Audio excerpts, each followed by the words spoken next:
So welcome.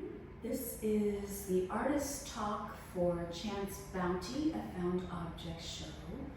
My name is Aurora Josephson and this is Portland Arts Collective. It's now September of 2024 and this is our year anniversary of opening, or just like a year ago. Congratulations. Yeah. So I just have one question for everyone, and you all can each take your time in answering. Also, if you want to also talk about your own work, that's a chance to do that as well. And we'll just go one by one, if that's okay. Sounds And great. we'll just keep it like just a few minutes or five, not too long, but whatever you have to say it, whatever. But so my question is really simple. I'm very curious about what it is that brought you, each of you, to choose discarded objects as your medium for creation. Just what that impetus was. Sure. So that's my question. That's my only question. And then if you want to talk about your work, the who, what, when, or why of it, or however you want to deal with that, that's great too. Very much appreciated. I'm sure people would love to hear about your work. We've also posted a tour of the show for posterity on our YouTube channel, and we will post this talk as well. So whoever would like to start, should I go left to right, or? I'll start. Okay, cool. Kick it off and get it done. My name's Pratt, and I work in tin and found metal. And growing up in upstate New York, Syracuse is really an industrial town, old city, and then moving to New Mexico, I really have found an affection for weathered materials, things that show time, things that show memory. We have an affection for like old found tin, like tea tins and cookie tins, but there's just not a function for them anymore, but I found myself collecting them and really loving the patina. It looked like a landscape, or it already had a voice to the materials already.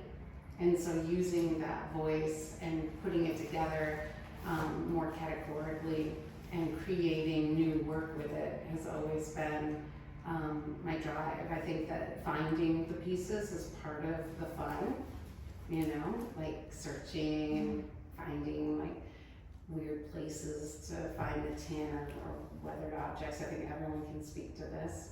And finding those treasures is where the inspiration comes from. The materials come from, and then it's just like working fast with composition and just really focusing on composition with the materials. So it's, for me, metal collage is what I do, and it's like you never have one piece that'll ever look like any other piece. I mean, you can work in a series and have like something that feels like it is the same, but you can't mix a color, you can't go out and buy something that's gonna fit that aesthetic that you're looking for. It's really a sensibility of materials for anyone who does collage or assemblage. That sensibility of materials and how they work together is how my creative practice has grown. Yeah. I guess I'll go next since I'm in the line. My name is Aurora Josephson again. I have worked with found objects since I think the first time I worked with things that I found in vintage stores and other discard things that people didn't want anymore, that I repurposed. Was in high school for the assignment that I got into my head that I needed to build a robot, and it was the class was actually Greco-Roman studies, so I'm not sure how I got to this solution, but my solution was to go to anywhere I could find where I could get like a colander or like, anything that could make this kind of this robot that I was envisioning in my head, and I hadn't like had any art training. It would be years before I heard about John Cage playing with pots and pans with the housewives in Washington. But yeah, so that was where I started. And then since then, I usually go into nature and find places where people have left garbage in the nature. and then try to take it away and clean it up. So that's been my goal. And like in the time I've been visiting this one it was a place where they dumped garbage for about 40 years and had an open fire on the beach for about 40 years. It's one little cove that I've been visiting for 10 years. And in the time that I've been visiting it, we've watched it, a friend of mine and I have watched it go from not having anything alive just in the last 10 years since, and it's been 50 years since from when we started that they had stopped burning trash and dumping stuff on the beach. So in that last 10 years, there have been insects coming, like little salmons coming back. There have been starfish again because they've been cleaning out the metals out of this tide pool. And they're, I even found a gold pendant once in this one. A gold what? Pendant, like a 14 karat, I do. Yeah. That's so cool. But imagine how many jellyfish it poked, right? So you're like, pull it out and you just, so you pull out all the metal and then starfish start coming back in the little tide pools. And it's kind of cool to see. But anyway, that's been my goal with it. And I just So you're picking up the dead trash, that stuff, into garbage. life is, Yeah, and and taking life away is the coming back. metals and the things that Yeah. are harmful and hopefully bringing back nature. But also, and then there's an interesting case where in California they'll shore up the levees with trash and to restore grasslands, and they're doing it all over. And it's kind of incredible because there's literal garbage in bottles and things that are coming up from like this shored up old trash. And so you have to clean it up. You clean it up as you go, right? But it's creating a whole new glass beach. That's like big chunks of things though. It's going to take a while for the wave action to wear down. But it's kind of a cool little environment. So those are the environments I look for. But that's me. So I am Valarie, and I was talking with Robyn outside because her husband owned this wonderful home over here. And I was with my partner for 20 years, and he was the hands-on artist that drew and painted. And my degree is in writing, is literature with a writing focus, but that's such an isolating creative outlet already that when COVID hit, I couldn't double and triple on top of the isolation of,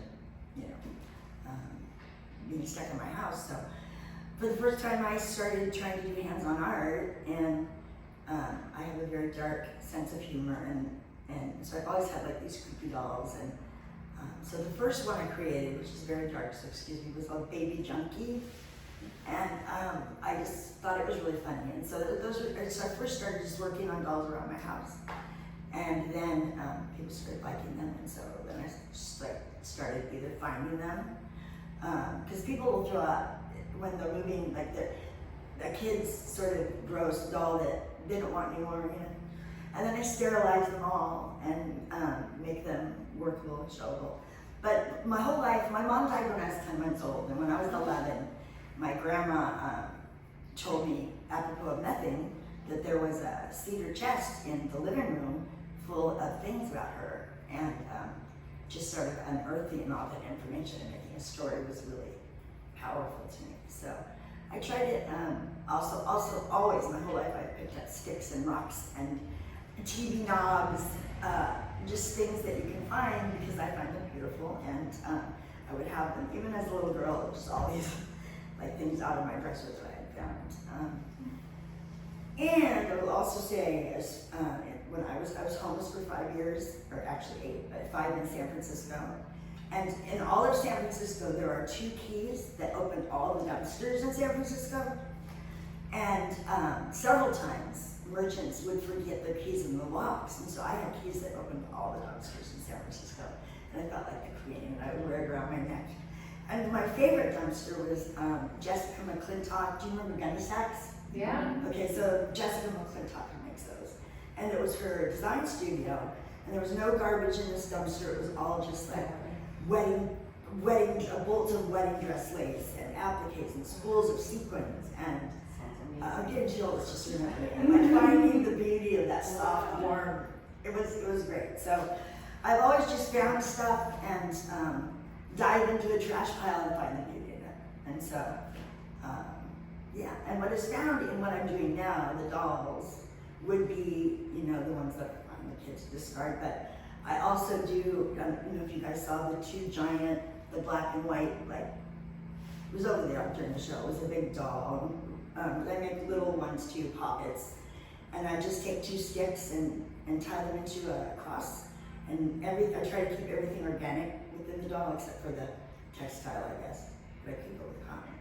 But I just bind 2 sticks and then wrap that in grass and just build upon these 2 sticks. And you know which one, the big black. Yeah, it's really powerful. Yeah. It's like a totem kind of. Well, it is. And so, I forgot to tell you, thank you for giving that up. Yeah. So inside everything I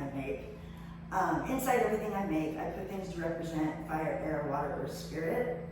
So I have graveyard dirt from Romania. I have my friend that usually goes isn't going this year, but Heather's friends are going in October, so I will get new graveyard dirt from Romania. And then dried flowers, ashes from a Palo Santo stick. I take moon water, I sprinkle it in a spiral for spirit. And then I also put 2 stones in there to represent the sun and moon. And so when you shake it and hear the rattle, that's supposed to be like summoning the 5 elements, and you ask the universe to help you manifest what you want most. So I try to put a little magic and hope, and you know, that's me.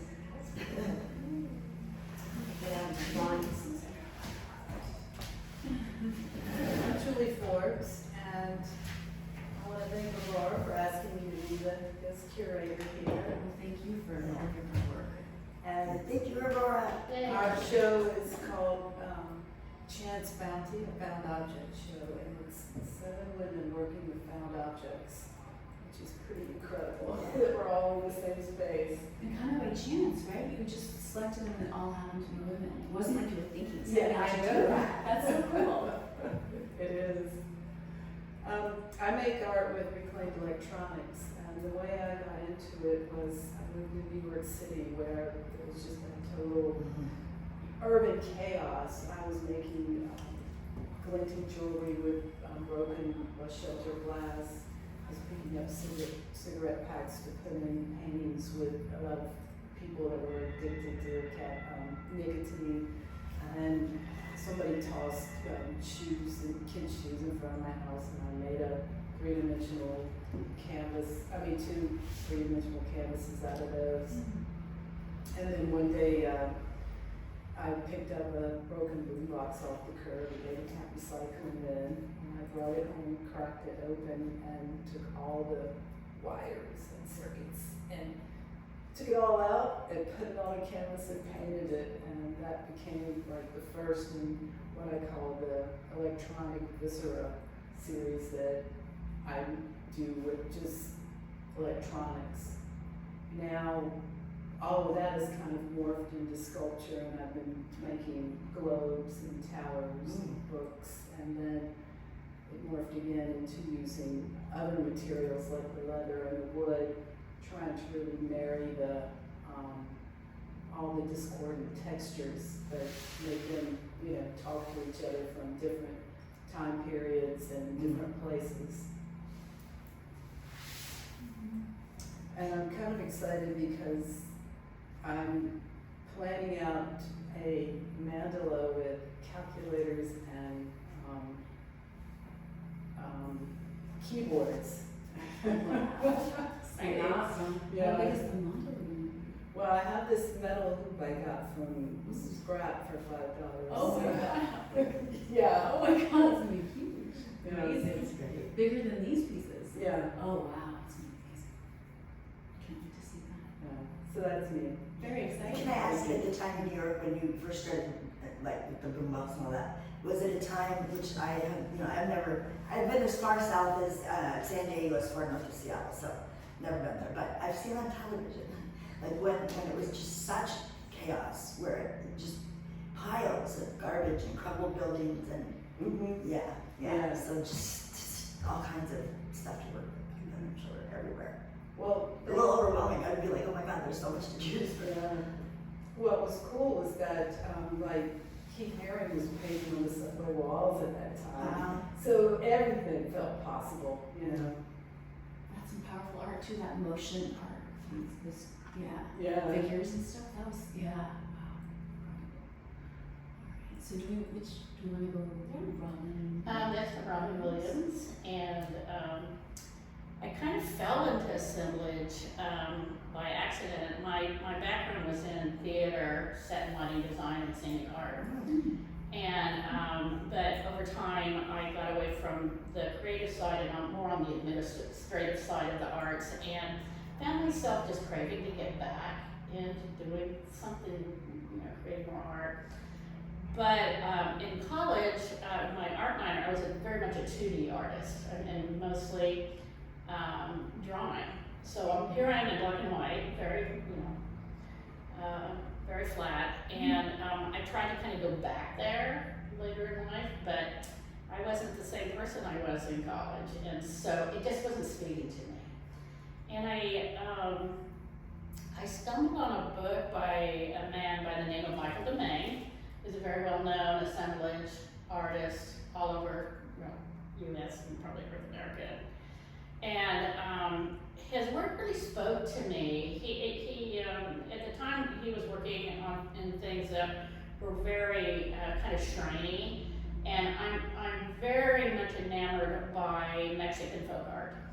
So, and then I had later left to take some classes from him, and it was like my heart was finally singing in the art form, because I loved the building. I felt like my art world, my early theater world, where we were like painting drops and things were kind of flat, but we'd ultimately build everything into a 3D set. I felt like those worlds kind of came together when I started doing assemblage, because there's so much construction, and I love the construction process of the pieces. I love taking anything and being able to reimagine it into whatever.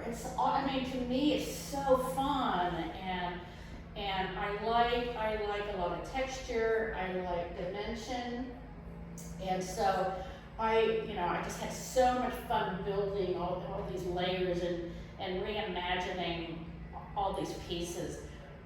Where it was hard for me though is how do you bring all the pieces together? Because there was no way that I was a Joseph Campbell type of assemblage person. His work is very, very beautiful, but I couldn't do that. And so how do I ensure that the pieces just don't look like I've just thrown a bunch of stuff on them? How do we relate? How do I tell a story? I'm very much a storyteller in my pieces. I love a good story. When I start a piece, if I don't have a story in mind, I really struggle until the story comes forward. Like this piece, the long piece here. That's my favorite. That sat on my bench forever, because there was like, well, I kind of like these little wings here. I like this, but I didn't know what the story was. And so I was just like, I can't figure it out. And then all of a sudden it was like, oh, we're talking about the human condition. And the story came forth, and then I could really jump into it, finish it. I also struggled with the fact that I never painted with acrylic paint, ever, until I started assemblage. I worked in watercolor and oil predominantly in the past. And so, learning to use acrylics was new for me. Really like it. The fluid acrylics are fantastic, but I like, it just, I don't know, when you find your medium, it talks to you and says, yeah, this is what you were meant to do. And I love it. It's very stuff intensive. My studio is a jungle, and trying to organize it's really hard, and you spend all this time going, where is that little bone that was shaped like a dog head, and you can't find it, and because it's like, how do you organize this, it's so I'm struggling with that with the, go ahead and finish. well, I'm literally, some of my boxes are labeled like risky stuff or good stuff. Like, what is that mean? Because I'm like, what do you call all this crap? But this is the good crap, and this is like. And then what if it's rusty and good? Which one do you? I don't know. It gets to the whole rabbit hole. And what is hardware and what is architectural stuff? Because there's a lot of crap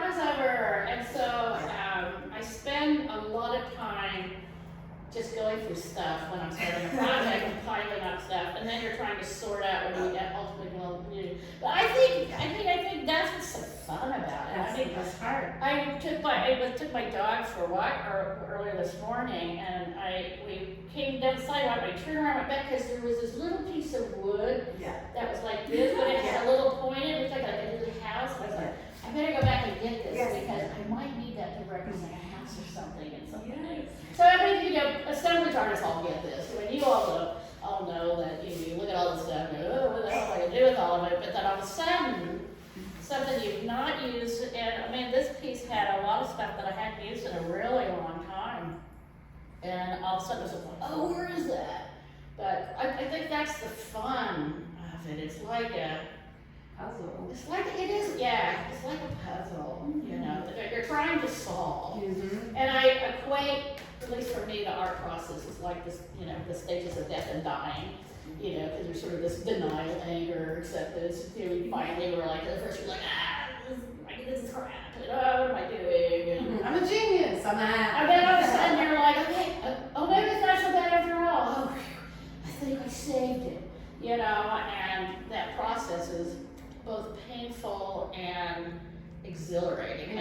When you finally solve it, then you're like, because I think every piece I have in here, at one point I was like, oh shit, I'm not sure I can. I'm sorry, maybe I'm not sure I'm going to be able to show this piece, because it's maybe crap. Yeah. Right now it looks like crap to me. And the trick is what I'm learning is when you think it looks like crap, and then you think you saved it, you need to learn when to stop at the save and not just keep going until you ruin it. Overworking. Well, I prefer overworking than underworking, though, for sure.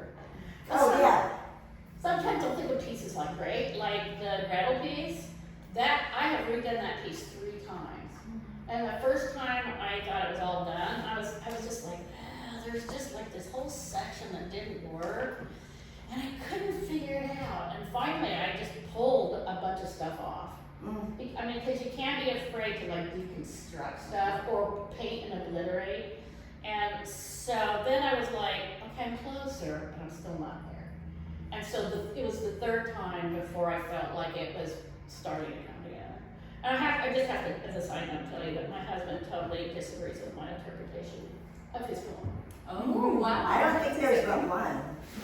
He thought Gretel was becoming the witch, and my interpretation was Gretel went crazy because of that experience and is actually in an insane asylum. Which is why there's a picture of an insane asylum there. But anyway, it was like, he started saying something like, you know, I'm doing this. So anyway, that's just a side note. Can I ask you, I see teeth in a lot of your pieces. Pardon me? I see teeth in a lot of your pieces. Where are you getting your teeth? Yeah, there's like intimate places where they'll be selling like bits and bones, Nice. like the oddities show that's coming to the convention Yes. center. They'll sometimes sell stuff. Well, I like that yours are very decayed and crumbled, whereas like, do you know Paxton Gate? Yes, I Yeah. do. So theirs are all just like so shiny, and I like the story, like the yellow, you know. It used to be that way, but Yeah. in the mission it wasn't that way. Yeah, oh yes, yes, the only other one. Friends are getting give me I got this skulls. My girlfriend Pandora, Oh, that's she was 13. Yeah. A lot of people give me skulls and stuff like that, and I can pull teeth out. Yeah, oh yeah, duh. If like That's the a skull's great not idea. really good. Yeah, You can buy some fake teeth, but they're pretty easy to find. okay. I would be able to. Well, Julie, thank you so much for hosting Oh, us yeah, and like curating a great Bring it show and together. being invited. I really appreciate it. Yeah, Thank it was you a lot of for fun. I'm the setting up. host. You're the She's host. the curator. Yep. Yes. This is my daughter, and she is the lovely curator. Yeah, They did yes. such a great job at selecting this wonderful group of artists, and And I I really just- appreciate your work. And I just want to say, like, because I'm so new to doing this, just thank you everyone for being so kind. Oh, great. Love the Jaws. I mean, I had a great time with everyone, and I look forward to next year's Found Object show, so please keep us, because we're hoping to, maybe even, we'll see what happens, but there could be a collaboration with the local garbage company, we'll see what happens. Got some new connections there, and we'll be back next year for another Found Object. object showing us was Chance Bounty, and it's been September 2024. This is the last day of the show. Yay!